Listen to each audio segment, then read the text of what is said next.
दे घे बाई घे. आता मसाले दे सगळे.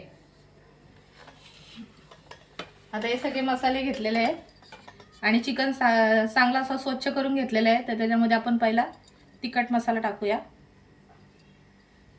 त्याच्यामध्ये आपण हळद टाकतोय, गरम मसाला टाकतोय, धना पावडर टाकतोय, अद्रक लसणाची पेस्ट, कांदा खोबऱ्याचं वाटण तो टाकायचा, मसाला टाकते, चवीनुसार मीठ टाकायचा, छान असा मिक्स करून घेते. चिकनला सगळे मसाले लागलेले आहेत. आता आपण तेल टाकतोय,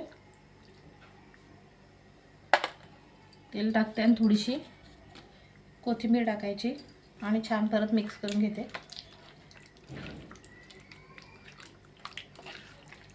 गॅसवर आता गॅस लावते. वरती ताट ठेवायचा आणि त्याच्यामध्ये पाणी टाकायचं गरम. हेच पाणी गरम होऊन द्यायचा. आता आपण 10 मिनिटांनी चेक करूया. झालं का बघूया. झाकण काढून म्हणजे छान असा चिकन झालेलं आहे आणि त्याच्याबरोबर भाकरी पण केलेलं आहे.